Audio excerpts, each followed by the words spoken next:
Good afternoon, dear members of the jury. Hello, everyone in the audience. I am Nathalie Franckaerts, and I love history. That is why I have chosen this topic. Now, my answer as to who I would want to meet is Amazing Henry. Who is Amazing Henry? Is it Henry Ford, the famous entrepreneur and founder of the Ford Motor Company? Or is it Henry Mancini, the American who composed the Pink Panther theme? Well, the Henry I am referring to is Henry VIII. Yes, the monstrous King of England, known for his long list of executed people. You do know how many wives he had, how many he divorced, and how many he murdered. Now, why on earth would I want to meet him, you might think? Because, don't be afraid, I love my fragile neck. Well, I would want to meet him because of his many talents, such as music and dancing, poetry, hunting and sword fighting, and also because I have many questions for him.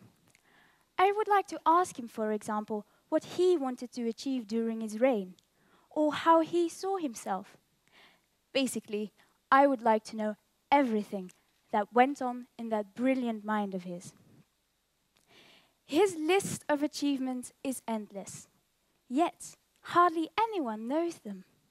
Let me give you a few examples. He founded the Royal Navy, which eventually made England rule the seas. He established the Church of England. In fact, he was the first English monarch that had the Bible translated into English. He built, or better rebuilt, more than 70 palaces. And he expanded the power of Parliament and the monarchy. Am I changing your mind already? So mainly, in my opinion, this man is simply misunderstood. And this is my first point. Throughout history, he has been portrayed as a horrific monster. But when you take a closer look at his personal life, you will find some events that just changed him. My second point is we all should be more critical in judging misunderstood historic figures. In Henry's case, well, he was brought up to become a man of the church, not a king. Yet, he had a rough start in life. He was about 10 years old when his older brother Arthur died. And this changed his carefree life completely because he became the next in line to the throne. And suddenly, he had to be ready to rule an entire country. That does require a change, doesn't it?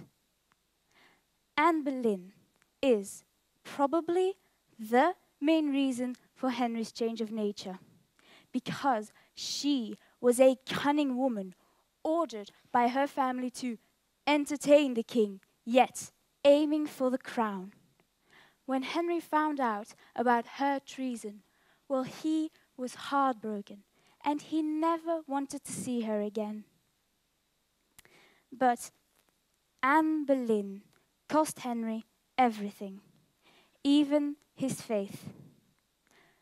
Now, Henry isn't the only one with such a strange course of action.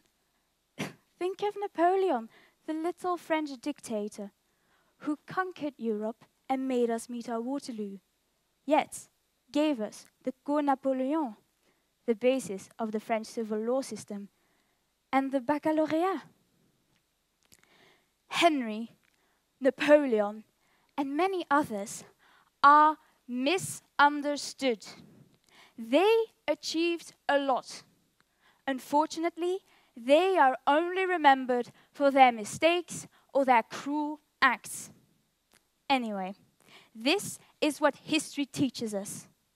Yet my point is, we shouldn't just believe in what is generally accepted in the history books.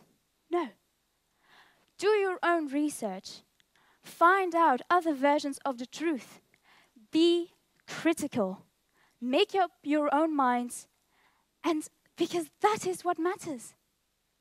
As far as Henry is concerned, well, the talents, the questions, and the mysteries, I think that is what makes him amazing. So if I could go back in time and meet someone, I would want to meet my fascination, my obsession, King Henry VIII, Amazing Henry. Thank you very much.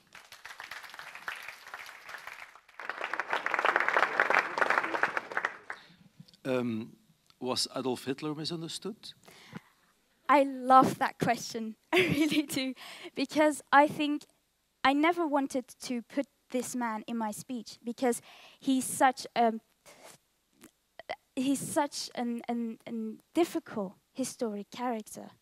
But I think, and don't get me wrong, he did many bad things. But I think he may be misunderstood too. Because you don't know what went on in that man's head. And so we'll never know that. But maybe he had a greater power. Obviously, he wanted a big Germanic breed and a Germanic empire. But maybe he wanted something better, even better, in his eyes. So yes, I think he may be misunderstood. Thank you. When looking at these kinds of harsh rulers who also achieve great things, does the end justify the means? How do you mean? I don't... Well, some rulers bring prosperity to their country. You gave examples also of Henry IV, who did good things, but who was also very harsh towards citizens, towards, in general. Are you allowed to be harsh, cruel even, as long as you try to do good things?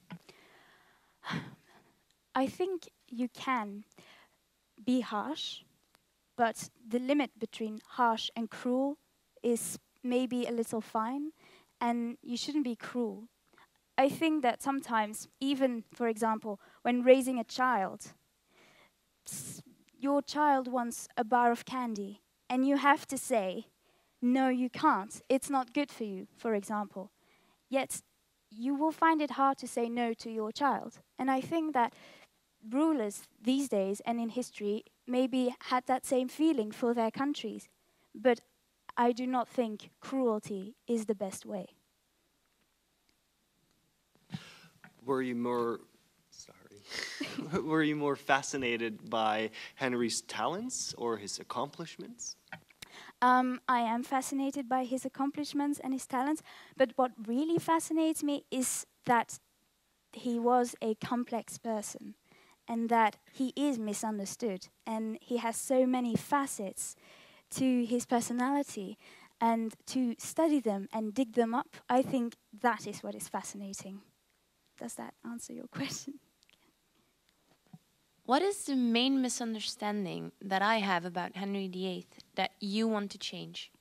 I think people should not directly think of him as a monster. When I said at school, I'm going to perform a speech about Henry VIII, immediately they said, oh no, Henry VIII? Really? How do you want to meet him? How is that possible? He's a monster. And it's that reaction that I want to avoid. Because when I start to say and tell them, well, he did this and this and this well, and that happened to him and that happened to him. For example, his father's death, his mother's death at an early age. I think that those things make him less monstrous, and automatically people say, you're right, maybe we should be less pessimistic about him. So that's the thing, his monstrousness. What is, in your opinion, the main reason that we always misunderstand these people? Because we're not critical enough. I think that to be critical, you need to have different sources, and I think that we, as I say in my speech, we hear a story that is told or is written in our history books, and we automatically believe that, instead of thinking your own way and thinking, maybe there is another version to it. And then find out those other versions, be critical about him and make up your minds in a way and be critical. That's my answer.